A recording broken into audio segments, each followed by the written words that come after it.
இந்த வீடியோக்குள்ள பொறுத்த முன்னாடி ஒரு ரெண்டு இன்ஃபர்மேஷன். ஒன்று வந்து பார்த்தீங்கன்னா, நம்ம சேனலில் பல வீடியோக்கள் போட்டிருக்கோம். ஆண்களுடைய உடல்நலம், பெண்களுடைய உடல்நலம், கர்ப்பிணிகள், தாம்பத்தியம், லவ் டிப்ஸ், குழந்தையுடைய ஆரோக்கியம், இந்த மாதிரியான பல விஷயங்கள் போட்டிருக்கோம். எல்லாமே வந்து பார்த்தீங்கன்னா பிளேலிஸ்ட்டில் தனித்தனியாக பிரிச்சே கொடுத்துருக்கேன். ஸோ நீங்கள் எந்த விஷயத்தை அதிகமாக தெரிஞ்சுக்கணும் விரும்புனீங்களோ அந்த பிளேலிஸ்ட்டில் போய் நீங்கள் ப்ளே பண்ணி பார்த்தீங்கன்னா அது ரிலேட்டடான பல விஷயங்கள் உங்களால் தெரிஞ்சுக்க முடியும். இரண்டாவது வந்து பார்த்தீங்கன்னா, நம்மளுடைய சேனலில் இப்போ வந்து நான் ஃபேஸ்புக்லையும் ஓப்பன் பண்ணியிருக்கேன். ஃபேஸ்புக்கில் வந்து ஆரோக்கியமாக வாழ்க அப்படின்னு ஒரு ஃபேஸ்புக் ஓப்பன் பண்ணியிருக்கேன். ஸோ அதோடைய லிங்க் நீங்கள் பார்த்துட்டு இருக்க வீடியோக்களை டிஸ்கிரிப்ஷனில் கொடுத்துருக்கேன். அந்த லிங்க் கிளிக் பண்ணுங்கள், ஒரு பேஜ் ஓப்பன் ஆகும். அந்த பேஜை லைக் பண்ணி வச்சுக்கோங்க, அந்த பேஜை ஃபாலோ பண்ணுங்கள். இனி யூடியூப் போலவே நீங்கள் ஃபேஸ்புக்லையும் வீடியோக்கள் பார்க்கலாம். சரி, வாங்க இன்னைக்கு நம்ம இந்த வீடியோக்குள்ளே போகலாம். ஹெப்பாடைட்டிஸ் சி என்பது ஒரு கல்லீரல் நோயாகும். இது ஹெப்பாடைட்டிஸ் சி என்ற வைரஸால் ஏற்படுகிறது. இந்த நோய் நமக்கு வருவதே தெரியாது. இது அமைதியாக வந்து தாக்கக்கூடிய ஒரு கொடூர நோய். இதன் அறிகுறிகள் நமக்கு தாமதமாக தான் தெரியும். அதனால்தான் இதை கண்டறிவது அவ்வளவு எளிதல்ல.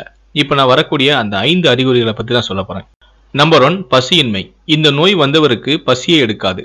இந்த பசியின்மை அனோரெக்சியா என்று அழைக்கப்படுகிறது.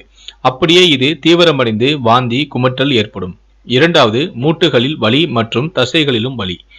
சில வாரங்கள் கழித்து மூட்டுகளில் மற்றும் தசைகளில் வலி ஏற்படும்.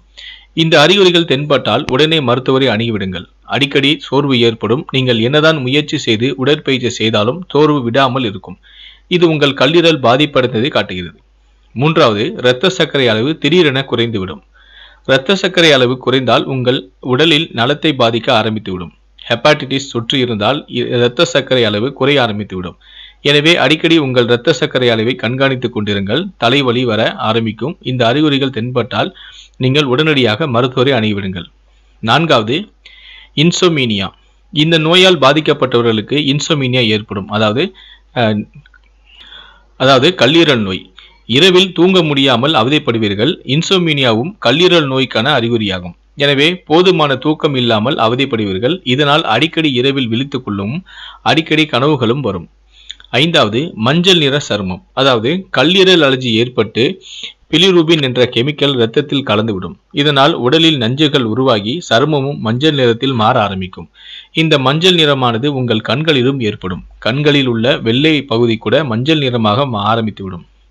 இப்போ நான் சொன்ன இந்த அறிகுறிகள் எல்லாமே உங்களுக்கு தென்பட்டால் உடனடியாக நீங்கள் மருத்துவரை அணுகிவிடுங்கள். இல்லை என்றால் கல்லீரல் அலர்ஜி ஏற்பட்டு உயிருக்கே ஆபத்தாகிவிடும். ஒவ்வொரு உறுப்பாக பாதிக்கப்பட ஆரம்பித்துவிடும். ஆரம்ப அறிகுறிகள் தென்படும் போதே அலட்சியமாக இருக்காதீர்கள். உடனே மருத்துவரை அணுகி சிகிச்சை பெறுங்கள். நலமுடன் வாழலாம். இந்த ஹெல்த் டிப்ஸ் உங்களுக்கு பயனுள்ளதாக இருந்துச்சுன்னா, மேலும் இது போல பல தகவலை நீங்கள் தெரிஞ்சுக்கணும் விரும்புனீங்கன்னா மறக்காம என்ன சேனலை நீங்கள் சப்ஸ்கிரைப் பண்ணுங்க. கூடவே அந்த பெல் சிம்பிளை மறக்காம கிளிக் பண்ணுங்க. இது போன்ற வீடியோக்களை நீங்கள் ஃபேஸ்புக்லையும் பார்க்கணும் விரும்புனீங்கன்னா கீழே டிஸ்கிரிப்ஷனில் நம்முடைய ஃபேஸ்புக் சேனல் லிங்க் கொடுத்துருங்க. அந்த பேஜை லைக் பண்ணிக்கோங்க, அந்த பேஜை ஃபாலோ பண்ணுங்க.